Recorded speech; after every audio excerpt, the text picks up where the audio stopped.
आकाश तीर्थ भूता स्वयं विभो तीर्थी कुर्वन्ति तीर्थानि स्वान्तस्तेन गता भृता। कह रहे हैं कि आपकी जय जयकार हो जो अपने हृदय में भगवान को धारण करते हैं, और क्योंकि आप अपने हृदय में भगवान को धारण करते हैं इसीलिए आप स्वयं तीर्थ के समान हैं। युधिष्ठिर महाराज विदुर को क्या कह रहे हैं? क्योंकि आप अपने हृदय में भगवान को धारण करते हैं इसलिए आप स्वयं तीर्थ के समान हैं, और जिस भी स्थान पर आप जाते हैं उस स्थान को आप तीर्थ बनाते हैं।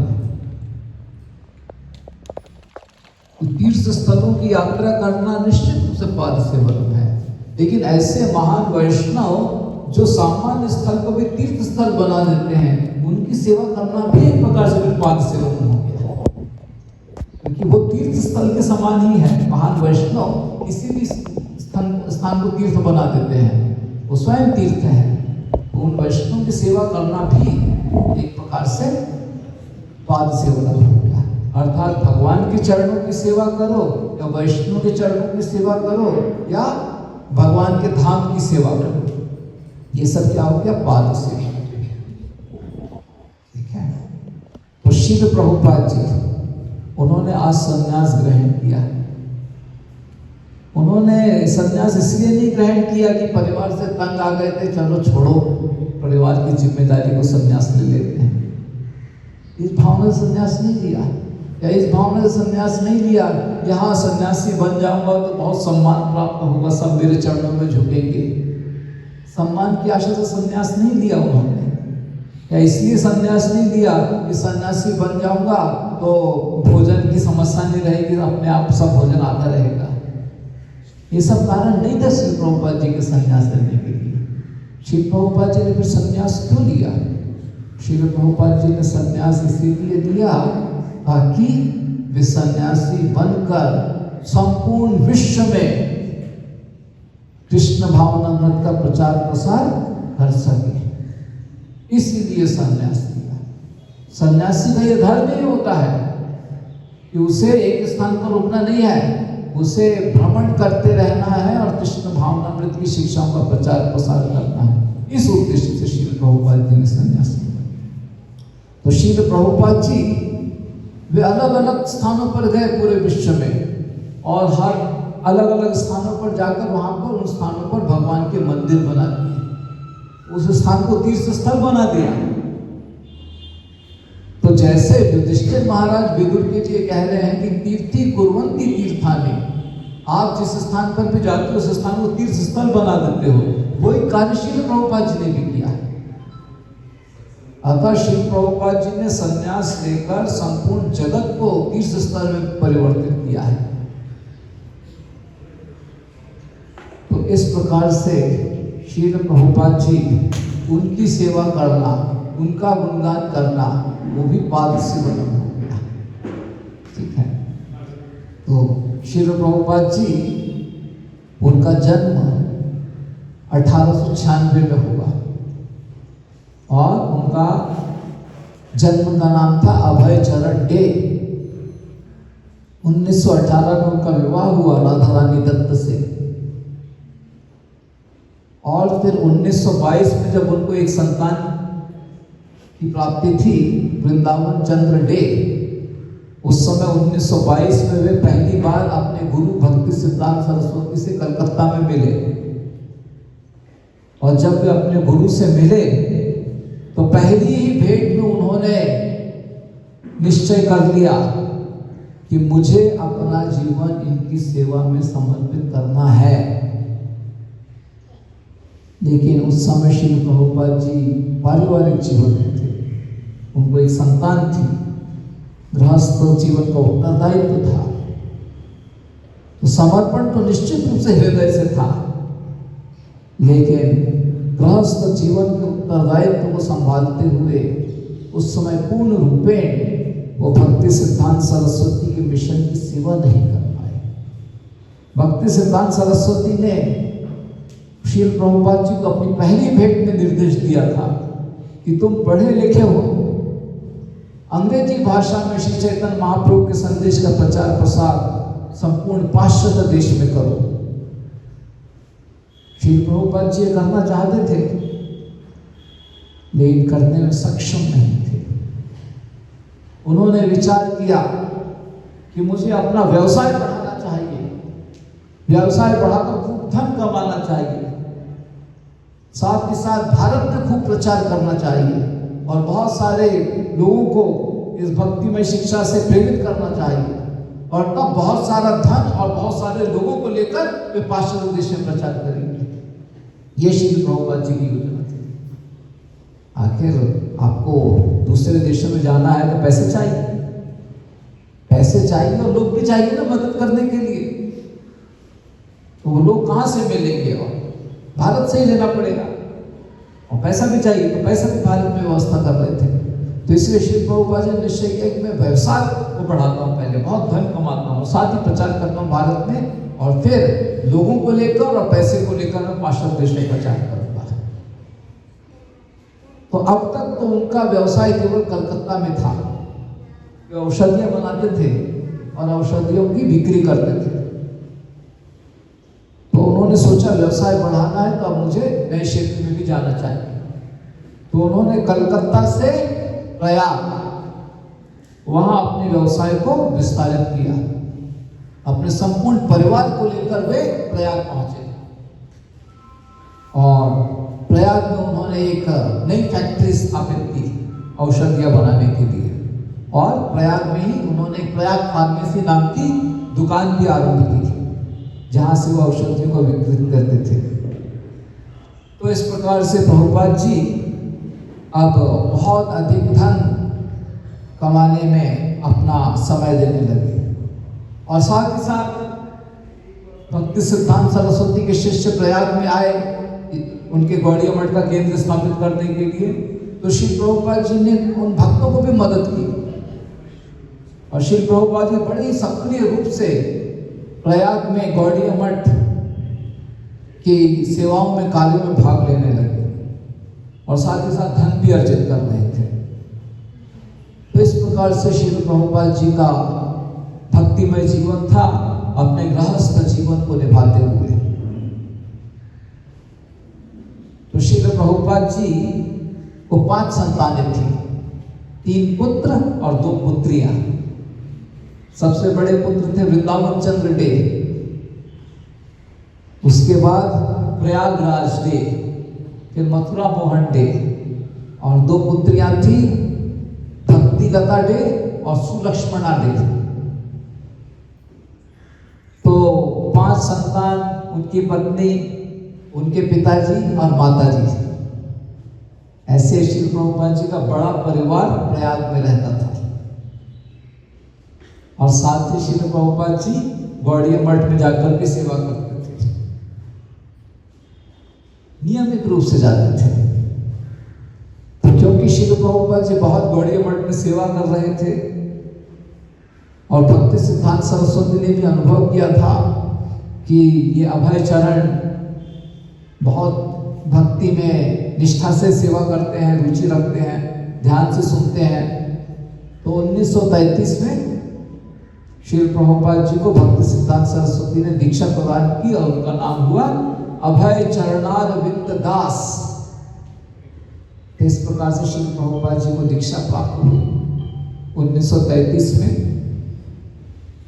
और उसके 3 वर्ष पश्चात श्री प्रभुपाद जी के गुरु भक्ति सिद्धांत सरस्वती ने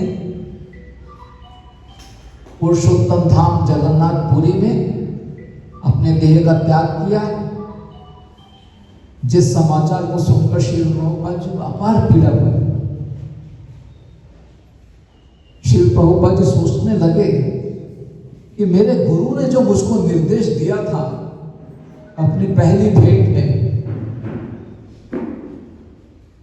उसको मैंने अभी तक पूर्ण नहीं किया। और वही निर्देश भक्ति सिद्धांत सरस्वती ने श्री प्रभुपाद जी को दूसरी बार पत्र व्यवहार में दिया था। बस उनके भक्ति सिद्धांत सरस्वती के निधन के कुछ दिन पहले ही दिया था, लिखकर कि आप पढ़े लिखे हो, अंग्रेजी भाषा में चैतन्य महाप्रभु के संदेश का प्रचार प्रसार करो इससे आपको लाभ होगा और आपके श्रोताओं को लाभ होगा।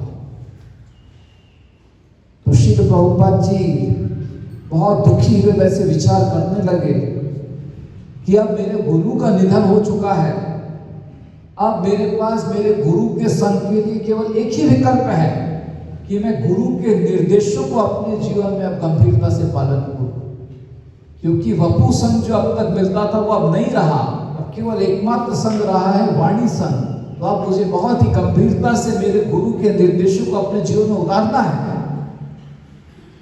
और श्रील प्रभुपाद जी अब विचार करने लगे कि कैसे मैं अपने गुरु की शिक्षाओं को अपने जीवन में पालन करूं। तो गुरु ने श्रील प्रभुपाद जी को 2 निर्देश दिए थे। पहला निर्देश, अंग्रेजी भाषा में चैतन्य महाप्रभु के संदेश का प्रचार प्रसार पाश्चात्य देश में करो। और दूसरा निर्देश कि जब भी आपको धन प्राप्त हो, पुस्तकें लिखो, प्रकाशन करो, उसका वितरण करो। तो श्री प्रभुपाद जी ने विचार किया कि पाश्चात्य देश में जाने के लिए तो बहुत धन चाहिए, लेकिन अभी भारत देश में प्रचार के लिए मुझे पुस्तकें लिखना आरंभ करना चाहिए। तो उस आधार पर श्री प्रभुपाद जी ने पत्रिकाएं लिखना शुरू किया और पत्रिकाओं का वितरण करने लगे। श्रील प्रभुपाद जी कई विषयों पर लिखा करते थे और श्रील प्रभुपाद जी ने गीतोपनिषद का परिचय भी लिखा था, जो बहुत ही प्रसिद्ध हुआ। और उनकी ऐसी सुंदर लेखनी को देखकर वैष्णव समाज ने श्रील प्रभुपाद जी को भक्ति वेदांत की उपाधि प्रदान की। तो इस प्रकार से अभय चरणारविंद प्रभु अब भक्ति वेदांत प्रभु के नाम से प्रसिद्ध हो गए, क्योंकि वो बहुत अच्छा लिखते थे। वेदों की जो भी शिक्षाएं हैं उसको बहुत ही भक्तिमय ढंग से प्रस्तुत करते थे, इसलिए उन्हें भक्ति वेदांत की उपाधि दी गई। श्री प्रभुपाद जी लिख रहे थे, वितरित कर रहे थे। फिर श्री प्रभुपाद जी ने सोचा कि मेरे गुरु भक्ति सिद्धांत सरस्वती बहुत सारी मासिक पत्रिकाएं या साप्ताहिक पत्रिकाएं प्रकाशित किया करते थे, तो मुझे भी अंग्रेजी भाषा में पत्रिका प्रकाशित करनी चाहिए। तो 1944 में उन्होंने बैक टू गॉड हेड, भगवत दर्शन, अंग्रेजी भाषा में वह पत्रिका आरंभ की। ब्लैक एंड व्हाइट थी, कलर नहीं थी, सिर्फ 2 पेज की पत्रिका थी। तो श्रील प्रभुपाद जी उसके लिए खुद लिखते थे, खुद लिखकर फिर प्रिंटिंग प्रेस के पास जाते थे और फिर वो लोग जो लिखा हुआ है उसको छपाई के लिए मुद्रण करते थे और फिर श्री प्रभुपाद जी खुद उसकी जांच करते थे, एडिटिंग करते थे और फिर प्रिंटिंग के लिए कागज खुद श्री प्रभुपाद जी खरीदते थे। और फिर प्रिंटिंग होने के बाद श्री प्रभुपाद जी खुद उन पत्रिकाओं को लेकर घर घर जाकर, दुकानों में जाकर, बाजार में जाकर वितरित किया करते थे। तो अकेले श्री प्रभुपाद जी को ये सब करना पड़ता था। साथ ही उनका अपना परिवार है, अपना व्यवसाय है और ये तीसरा कार्य कि पत्रिकाओं का लेखन, प्रकाशन और वितरण, इतना सब श्री प्रभुपाद जी को करना पड़ता था। और श्री प्रभुपाद जी अपने गुरु के प्रति समर्पित होते हुए यह सब पूर्ण उत्साह से करते थे। और ऐसा नहीं कि बहुत उनको सफलता मिल रही थी, कोई उनकी पत्रिका खरीदना नहीं चाहता था। बहुत सारे लोग तो उनको कड़वे शब्द सुनाते थे, बहुत सारे लोग उनको देखकर दरवाजा बंद कर लेते थे। कभी कभी वो पत्रिकाओं को वितरित करते करते शहर की धूप में गिरकर बेहोश हो जाते थे, कभी कुछ बैल उनको मार देता था। ऐसे बहुत दुर्घटना होती थी, बहुत मुश्किलें होती थी। लेकिन श्री प्रभुपाद जी कभी अपने गुरु के प्रति अपनी सेवा में पीछे नहीं आते। तो ऐसे श्री प्रभुपाद जी ने प्रचार, कृष्ण चैतन्य महाप्रभु के संदेश के प्रचार प्रसार के लिए बहुत प्रयास किए और साथ ही अपना व्यापार भी बढ़ा रहे थे। कलकत्ता से उन्होंने अपना व्यापार प्रयाग तक बढ़ाया, फिर प्रयाग से उन्होंने अपना व्यापार कानपुर और लखनऊ में भी विस्तारित किया। लेकिन अब धीरे धीरे श्रील प्रभुपाद जी को व्यापार में कुछ गिरावट भी दिखाई देने लगी। 1948 में जब श्रील प्रभुपाद जी लखनऊ में थे तो रात्रि में एकाएक उनको एक स्वप्न आया। स्वप्न में स्वयं उनके गुरु भक्ति सिद्धांत सरस्वती वे प्रकट हुए और भक्ति सिद्धांत सरस्वती जो शास्त्रों के उपदेशों के मूर्तिमान स्वरूप हैं, पूर्णतया अपने भक्तिमय जीवन में भगवान के प्रति समर्पित थे। वे भक्ति सिद्धांत सरस्वती श्रील प्रभुपाद जी से आग्रह कर रहे थे कि आप अपना गृहस्थ जीवन त्याग दो और आप संन्यास स्वीकार करो। जैसे ही श्रील प्रभुपाद जी ने स्वप्न देखा और एकाएक वो घबरा कर उठ गए। विचार करने लगे कि ये कैसे विचार है। इस समय तो मैं गृहस्थ जीवन में हूँ, 5 संतानों का उत्तरदायित्व है मुझ पर, साथ ही मुझे बहुत अधिक धन प्राप्त करना है अपने गुरु के वचनों को पूर्ण करने के लिए। लेकिन मेरे गुरु कह रहे हैं कि सब त्याग दूं और संन्यास स्वीकार कर लूं। कैसे मैं अपने गुरु के वचनों को पूरा करूंगा? कैसे इस समय मैं संन्यास ले सकता हूं? इस प्रकार से श्रील प्रभुपाद जी विचार करते हुए उन्होंने उस संन्यास के स्वप्न को ठुकरा दिया कि मैं इस समय इसके लिए तैयार नहीं हूं। और फिर श्रील प्रभुपाद जी का जो लखनऊ में व्यापार था वो और भी अधिक गिरता चला गया और श्रील प्रभुपाद जी को लखनऊ छोड़ना पड़ा। वापस वे प्रयाग आ गए और प्रयाग में जो उनका व्यापार चल रहा था उसको संभालने लगे। लेकिन प्रयाग में फिर से 1950 के समय श्रील प्रभुपाद जी को दूसरी बार स्वप्न आया। भक्ति सिद्धांत सरस्वती फिर से श्रील प्रभुपाद जी के स्वप्न में आके कहते हैं कि अभय चरणारविंद, तुम अब संन्यास स्वीकार करो। तुमको मैंने एक मिशन प्रदान किया है, उस मिशन की पूर्ति के लिए संन्यास आवश्यक है। पुनः श्रील प्रभुपाद जी घबरा कर उठ गए। देखा कि अरे कैसे मैं संन्यास ले सकता हूं इस समय? यह संन्यास लेने के लिए अनुकूल समय नहीं है। क्यों मेरे गुरु महाराज मुझे बार बार संन्यास लेने के लिए आग्रह कर रहे हैं? और फिर से श्रील प्रभुपाद जी ने इस संन्यास के विचार को त्याग किया। और इधर प्रयाग में भी अब उनका व्यापार अधिक चल नहीं रहा था। धीरे धीरे प्रयाग का भी उनका व्यापार गिरने लगा।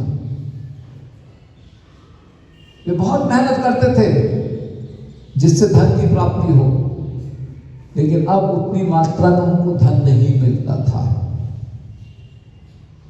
तो जब इस प्रकार से उनका लखनऊ का व्यापार बंद पड़ गया, कानपुर का व्यापार बंद पड़ गया, प्रयाग के व्यापार में भी गिरावट आ रही थी, तो श्रील प्रभुपाद जी विचार करने लगे। श्रीमद् भागवतम की उस शिक्षा को जो भक्ति सिद्धांत सरस्वती बार बार दोहराया करते थे, यस्याहं अनुगृह्णामि हरिष्ये तद्धनम शनय। जब भगवान की किसी पर विशेष अनुग्रह होती है या कृपा होती है तो भगवान क्या करते हैं? उसका सब कुछ उससे छीन लेते हैं।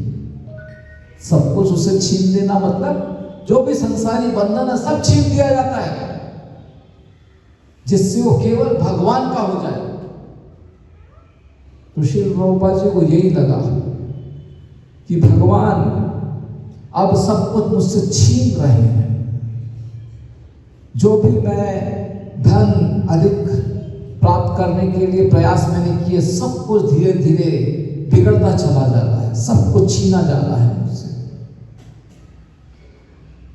तो इस प्रकार से श्रील प्रभुपाद जी भागवतम की शिक्षाओं का विचार करते हुए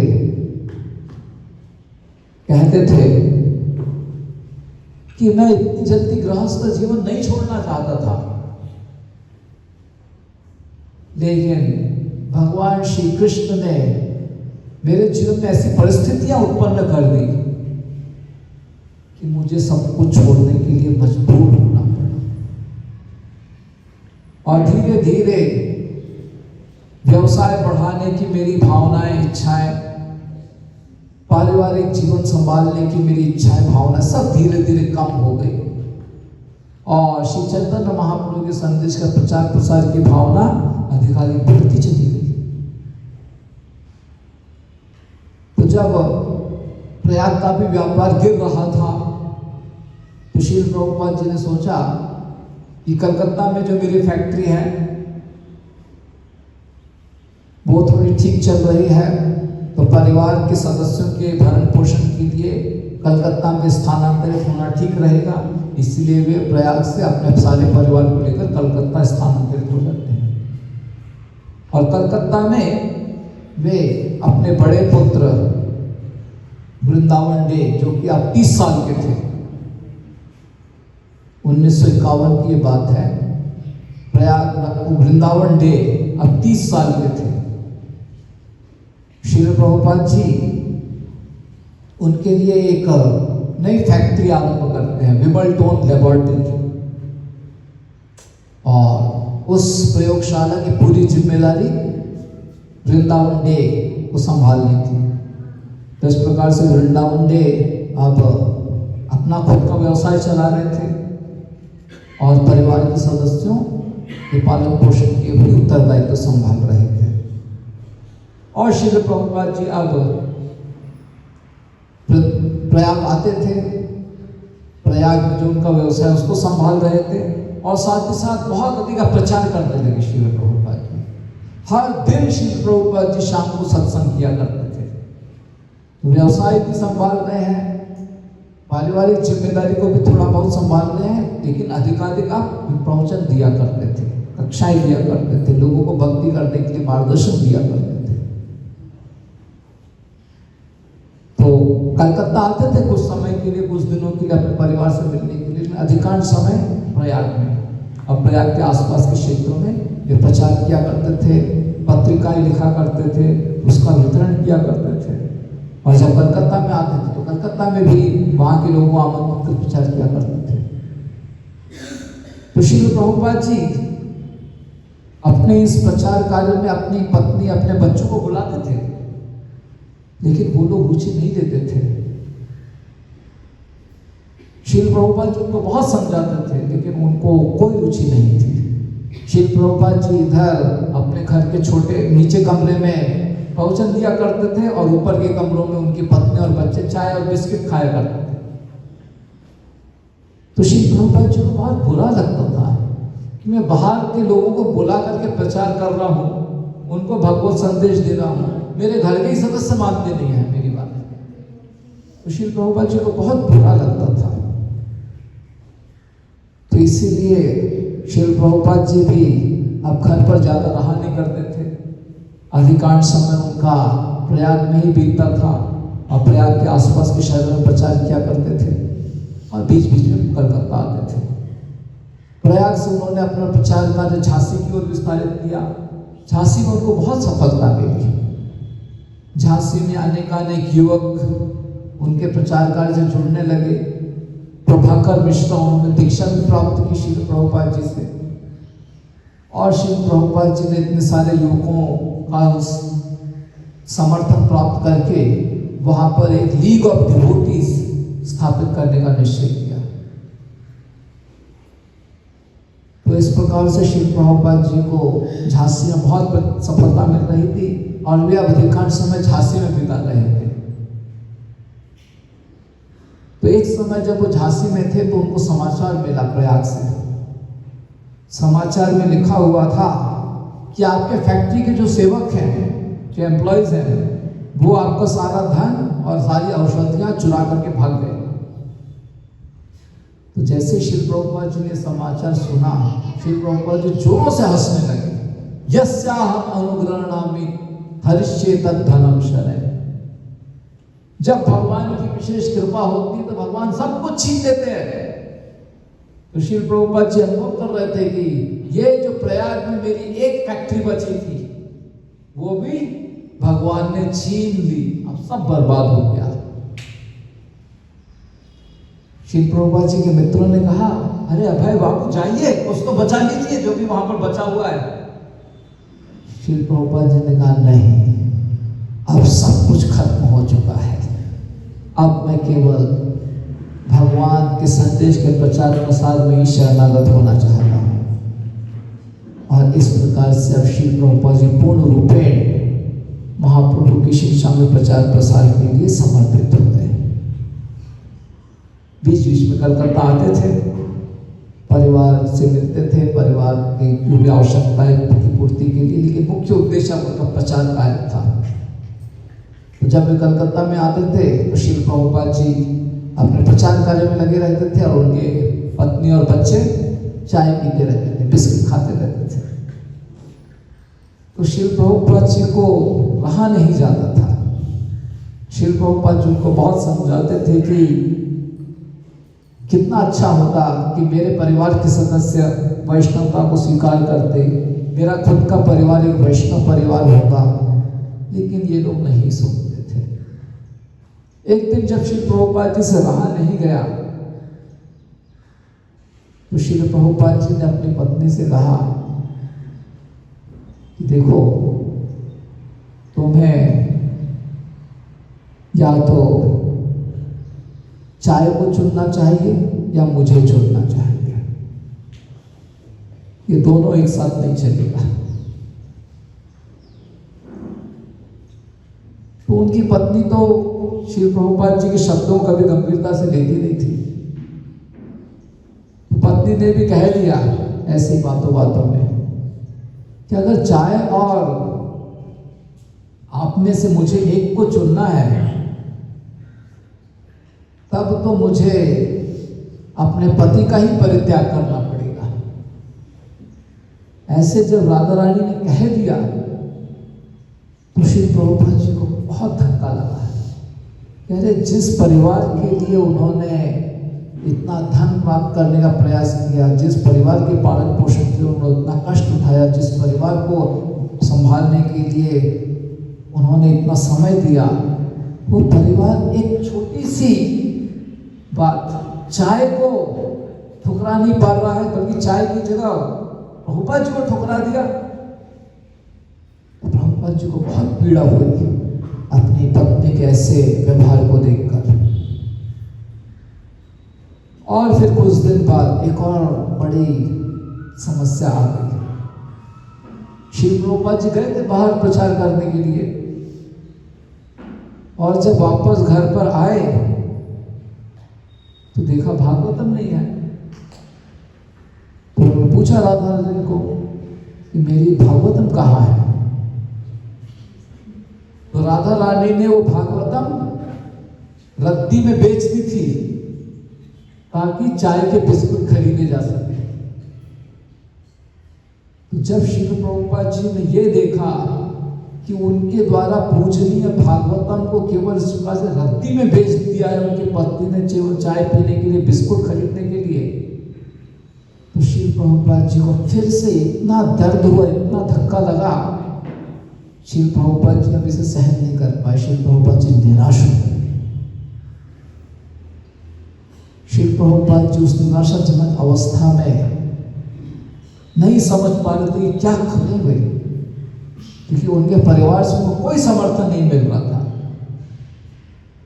और तब उनके ऐसी निराशाजनक अवस्था में उनके हृदय में एक अपार दृढ़ निश्चयता उमड़ पड़ी और उन्होंने निश्चय किया कि अब तो मेरा पारिवारिक जीवन समाप्त होता है। और उन्होंने अपनी पत्नी से कहा कि मैं जा रहा हूं। तो उनकी पत्नी ने सोचा हाँ पहले भी आते थे जाते थे, अभी फिर से आए हैं, जा रहे हैं और आएंगे। लेकिन श्री प्रभुपाद जी ने निश्चय कर लिया था कि मैं जा रहा हूं और कभी वापस नहीं आऊंगा। श्री प्रभुपाद जी चले गए। उनको मालूम नहीं था कहां जाना है, क्योंकि कलकत्ता का जो व्यवसाय था वो तो उनके बड़े पुत्र वृंदावन जी को सौंप दिया था। लखनऊ, कानपुर, प्रयाग इन सब का व्यवसाय बंद पड़ चुका था। और इस समय जो झांसी का उनका प्रचार प्रसार था वो भी बंद पड़ गया था। झांसी में जहां वो लीग ऑफ डिवोटीज स्थापित करना चाहते थे, उस स्थान को वहां के गवर्नर की पत्नी भी प्राप्त करना चाहती थी। तो श्री प्रभुपाद जी ने बहुत प्रयास किया कि ये स्थान लीग ऑफ डिवोटीज के लिए मिले, लेकिन गवर्नर की पत्नी के साथ कौन लड़ सकता है। तो अंततः श्री प्रभुपाद जी को पीछे हटना पड़ा और झांसी का भी जो उनका प्रचार कार्य था वो बंद पड़ गया। तो श्री प्रभुपाद जी को कुछ नहीं मांगता, मैं कहाँ जाऊं, मेरे परिवार ने मुझको ठुकरा दिया है, मेरा जो व्यवसाय था वो सब बंद पड़ गया है, मेरे प्रचार में मुझको अभी तक कोई सफलता प्राप्त नहीं हुई है, मैं कहाँ जाऊंगा। श्री प्रभुपाद जी बहुत निराशाजनक अवस्था में थे, बहुत पीड़ाजनक अवस्था में थे। और इस समय श्री प्रभुपाद जी अपने घर से निकल कर केवल जप ही करते रहे, हरे कृष्णा कृष्णा कृष्णा हरे हरे, हरे राम राम राम हरे हरे। श्री प्रभुपाद जी अपने घर से निकलकर जप करते हुए, उन्हें मालूम नहीं था कहाँ जाए। सिर्फ उनके पास पहनने के लिए कुछ कपड़े थे, उनके पास जो उनके कुछ ग्रंथ थे और कुछ भी नहीं था उनके पास। और रास्ते पर भटक रहे थे कि मैं कहाँ जाऊंगा इस अवस्था में। जप कर रहे थे, भगवान को पुकार रहे थे, प्रार्थना कर रहे थे।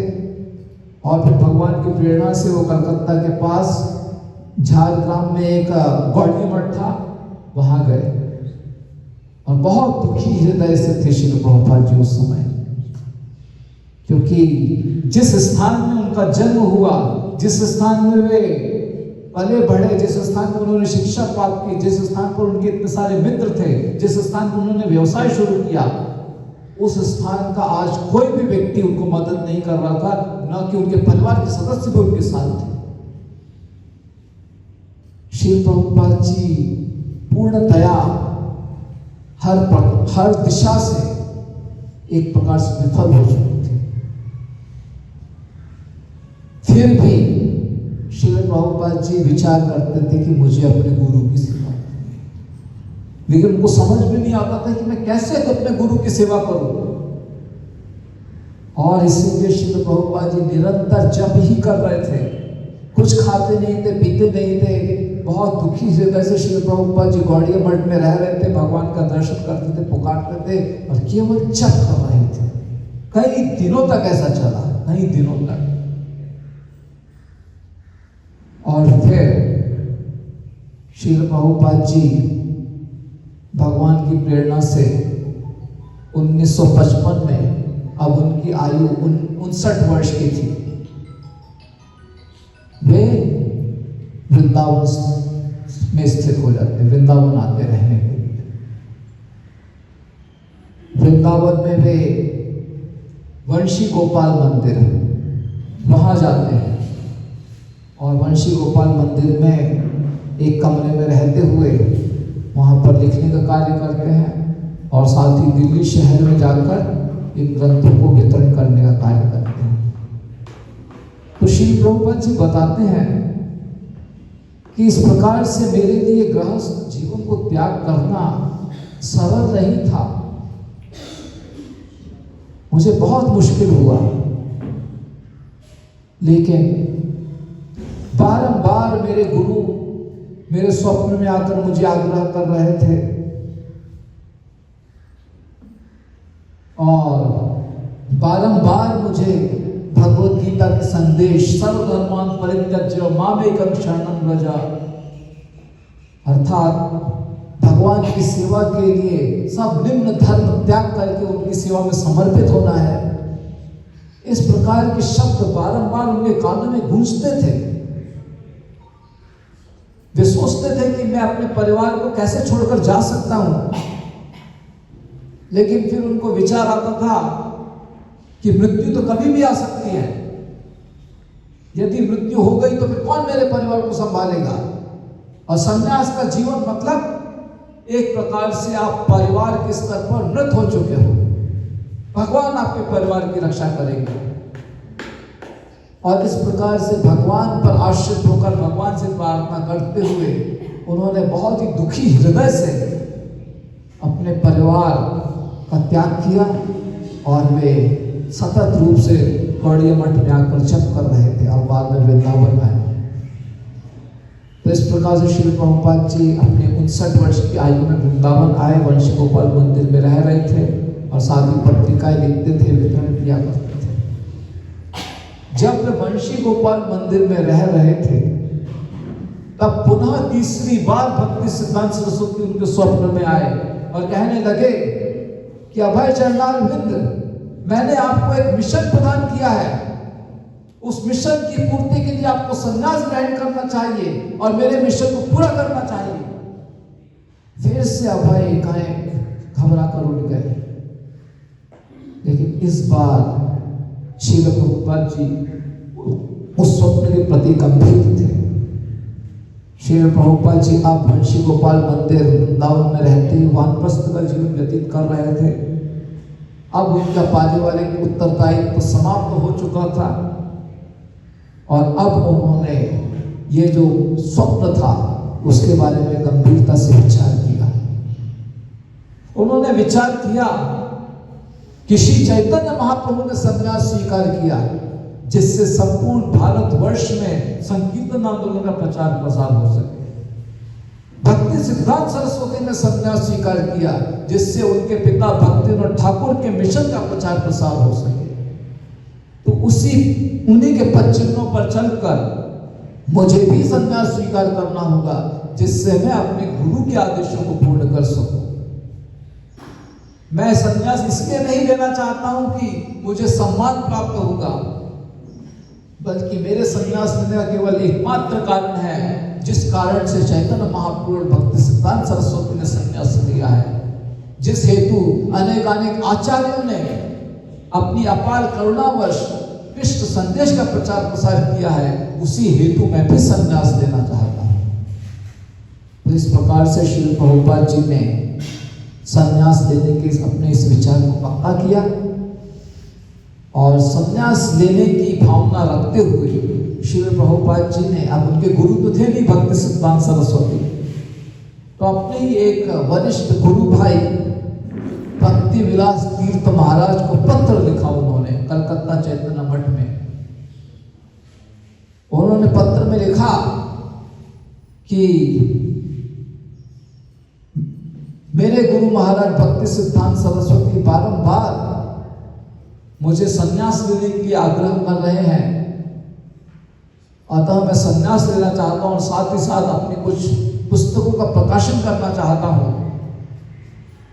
तो क्या आप मेरे इस उद्देश्य के लिए मुझे स्वीकृति प्रदान करेंगे, अनुमति प्रदान करेंगे? तो पत्र के उत्तर में भक्ति विलास तीर्थ महाराज ने लिखा कि आप पहले चैतन्य मठ में आकर रहिए, चैतन्य मठ में सेवा कीजिए, और जहां तक पुस्तकों के प्रकाशन की बात है और विदेश में जाकर प्रचार करने की बात है, तो इस समय मठ में धन की मात्रा उतनी अधिक नहीं है कि हम आपकी पुस्तकों का प्रचार कर सके या आपको विदेश भेज सके।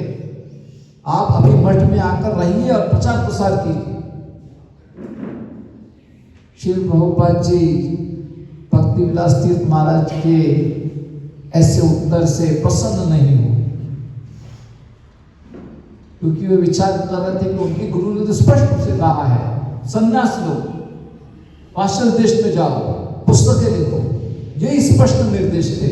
और भक्ति विलास तीर्थ महाराज कह रहे कि नहीं, मंदिर में आकर और सेवा। उन्हें अच्छा नहीं लगा। और श्री प्रभुपाद जी विचार करने लगे कि मैं क्या करूँ अब, मेरे गुरु कह रहे हैं संन्यास लो और मेरे गुरु भाई मुझे संन्यास लेने की अनुमति नहीं दे रहे, तो मैं क्या करूँ, कैसे करूँ। तो श्री प्रभुपाद जी ऐसे ही दुखी अवस्था में थे।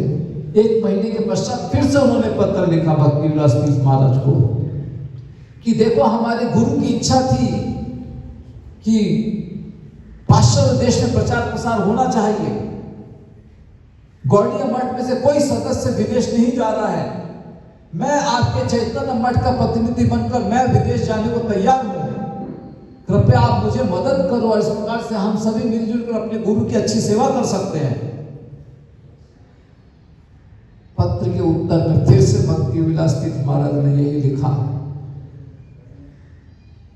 कि आप संन्यास लेने के लिए इतना जल्दी मत करो, आप पहले मठ में आकर रहो, सेवा करो, और जहां तक संन्यास लेने की बात है मठ के अधिकारी बाद में निर्णय लेंगे, अभी आप मठ में आकर सेवा करो। फिर से श्री प्रभुपाद जी ऐसे उत्तर से प्रसन्न नहीं हुए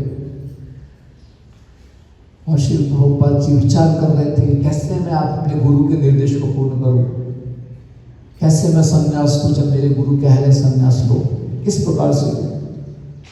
तो एक दिन श्री प्रभुपाद जी मथुरा गए थे, फिर वृंदावन में रहते थे वंशी गोपाल मंदिर में, कभी दिल्ली जाना होता तो मथुरा से जाते थे रेलवे स्टेशन से। एक दिन जब मथुरा गए थे तो वहां पर एक केशव जी गौड़ीय मठ था, वहां गए दर्शन के लिए। तो वहां पर भक्ति प्रज्ञान केशव गोस्वामी महाराज, तो श्री प्रभुपाद जी उनसे भेंट करते हैं, उनको अपने स्वप्न के बारे में बताते हैं। जैसे ही भक्ति प्रज्ञान केशव गोस्वामी महाराज ये सुनते हैं तुरंत बोलते हैं भक्ति वेदांत प्रभु आपको अपने गुरु के निर्देश को तुरंत स्वीकार करना चाहिए, आपको जल्दी ही संन्यास लेना चाहिए, बिना संन्यास लिए आप गुरु के मिशन को पूर्ण नहीं कर पाओगे, आप देरी मत करो और जल्दी से अपने गुरु के निर्देश को स्वीकार करो। श्री प्रभुपाद जी को बड़ी खुशी होती है ऐसा भक्ति प्रज्ञान केशव गोस्वामी महाराज से अनुमति प्राप्त करके, लेकिन श्री प्रभुपाद सोचते हैं कि संन्यास तो लेना है लेकिन इतनी जल्दी नहीं। लेकिन केशव गोस्वामी महाराज उनको बार बार आग्रह कर रहे थे कि देर मत करो, आप इस प्रकार से बिना संन्यास लिए प्रचार प्रसार में सफलता नहीं प्राप्त कर सकते। और एक प्रकार से केशव गोस्वामी महाराज भक्ति वेदांत प्रभु के पीछे पड़ गए कि आपको संन्यास लेना है।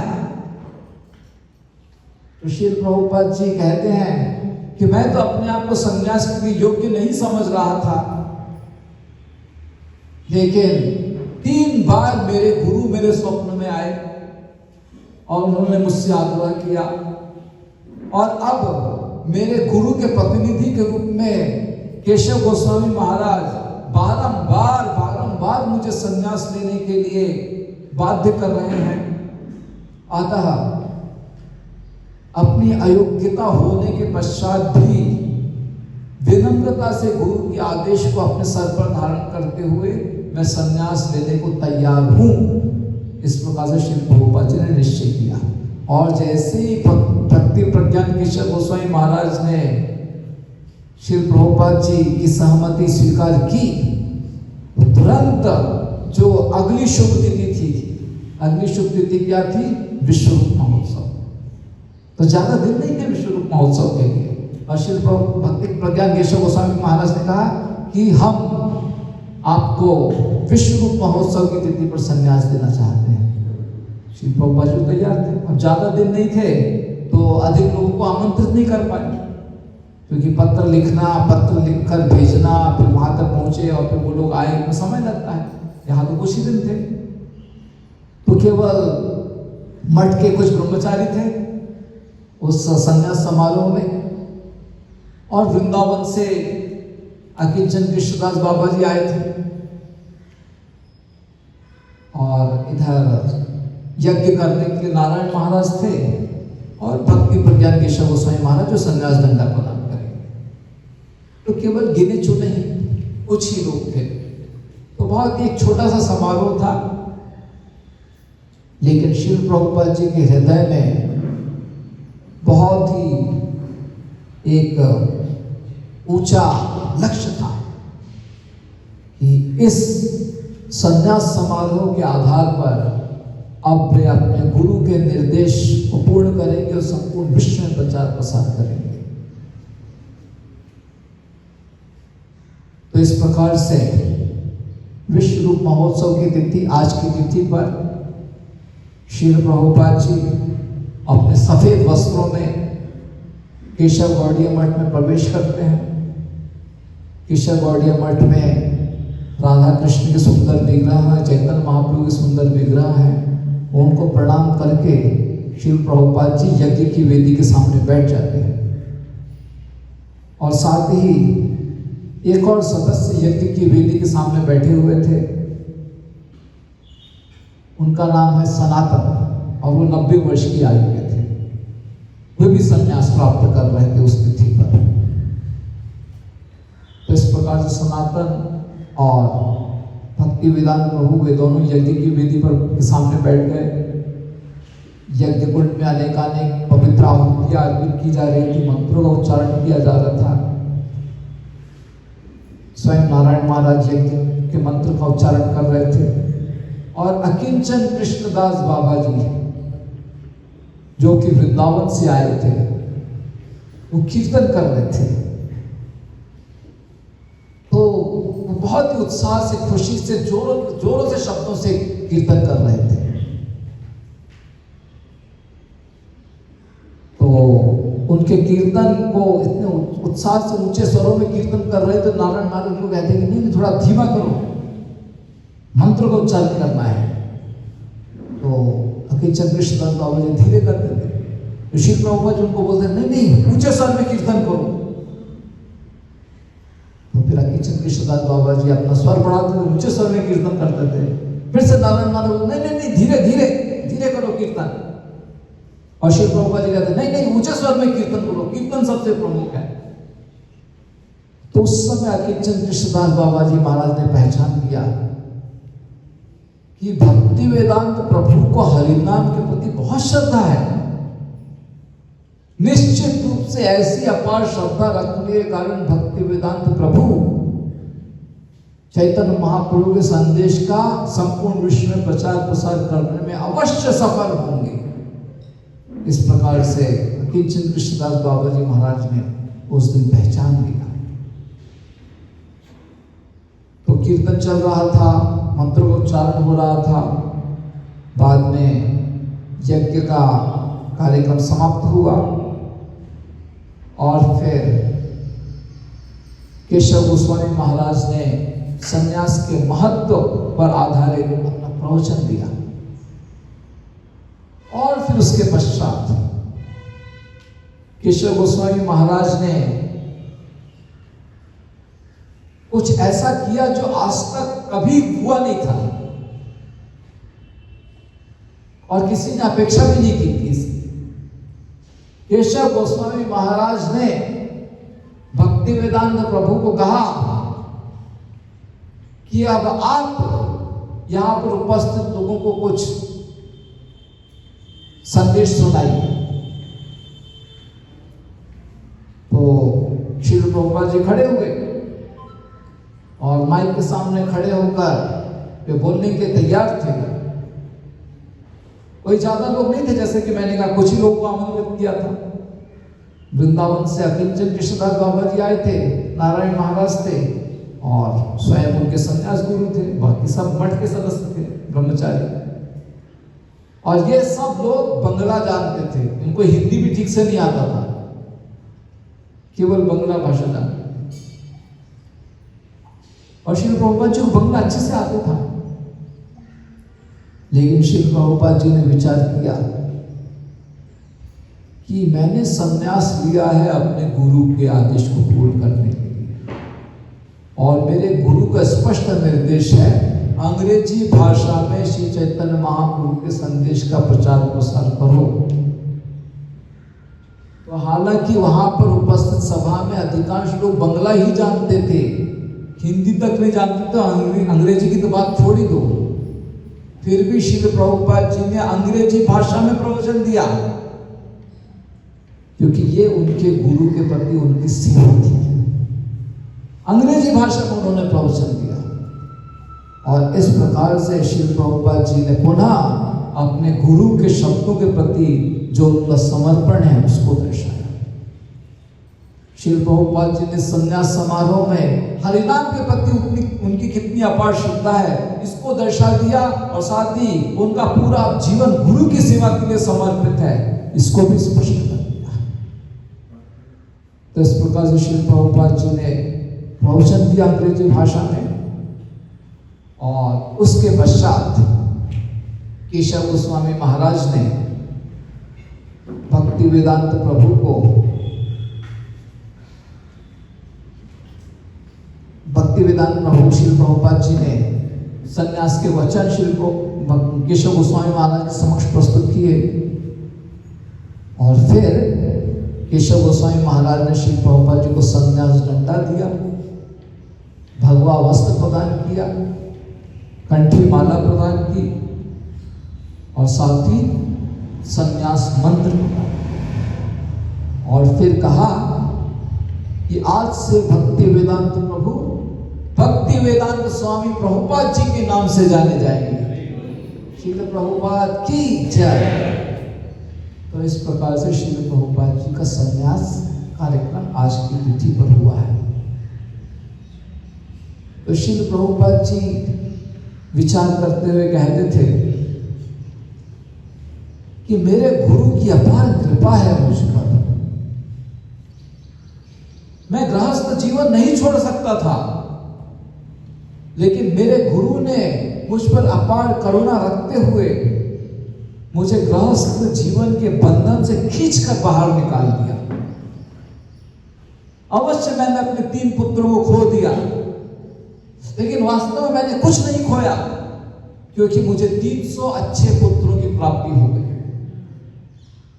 मैंने कुछ नहीं खोया संन्यास लेकर, ये मेरे गुरु की विशेष कृपा है। और इस प्रकार से श्रील प्रभुपाद जी होते हुए अपने गुरु के प्रति कृतज्ञता व्यक्त करते थे। तो आज की तिथि पर श्रील प्रभुपाद जी ने संन्यास लेकर अपने मन, वचन और शरीर से पूर्णतया श्री चैतन्य महाप्रभु के संदेश के प्रचार प्रसार को हृदय में करुणा धारण करते हुए सर्वत्र फैलाने का निश्चय किया।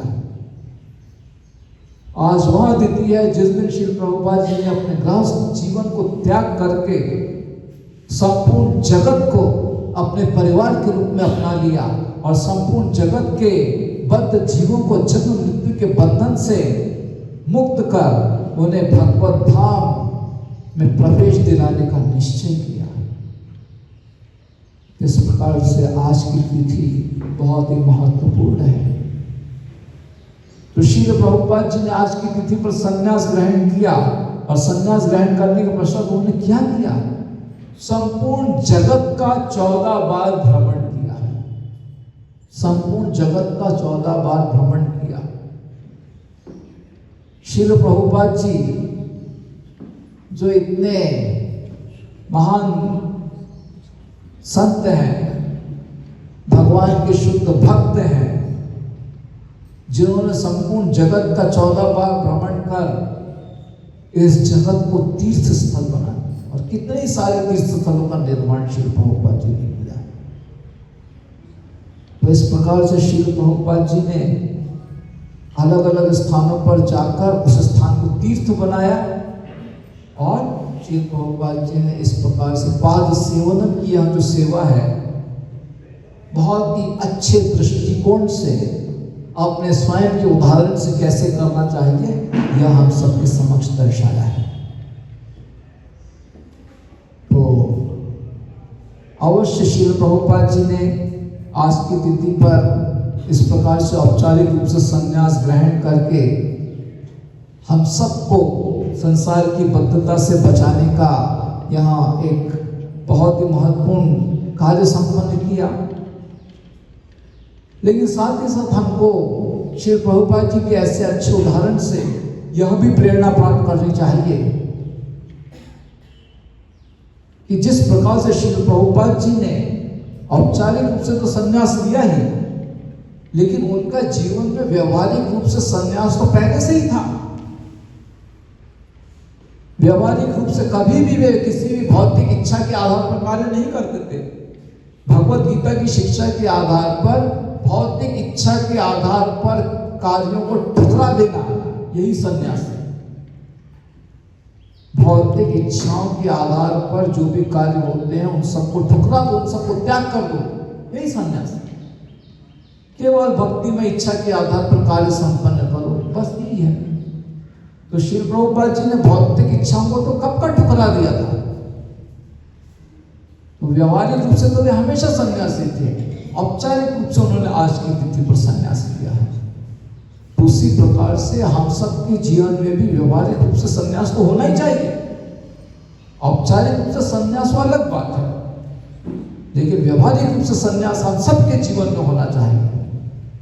और हम सबको भौतिक इच्छाओं के आधार पर जो भी कार्य होते सबको ठुकरा देना चाहिए और अपना जीवन पूर्णतया भगवान की भक्तिमय सेवा के लिए समर्पित करना चाहिए, वैष्णव की प्रसन्नता के लिए समर्पित करना चाहिए, जो श्री प्रभुपाद जी ने अपने जीवन में दर्शाया। श्री प्रभुपाद जी को अपने गुरु की उपस्थिति प्राप्त नहीं हुई, क्योंकि उनके गुरु का निधन हो चुका था। श्री प्रभुपाद जी को अपने गुरु भाइयों का समर्थन प्राप्त नहीं हुआ। फिर भी श्री प्रभुपाद जी ने अपने गुरु की सेवा हेतु अपार समर्पण दर्शाया है।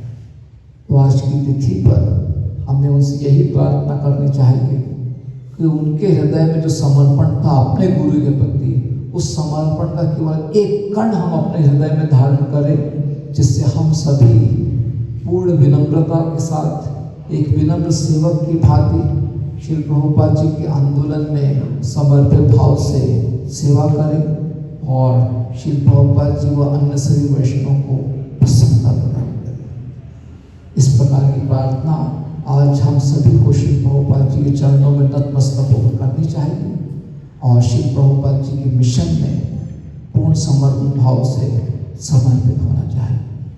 श्री प्रभुपाद की जय। धन्यवाद।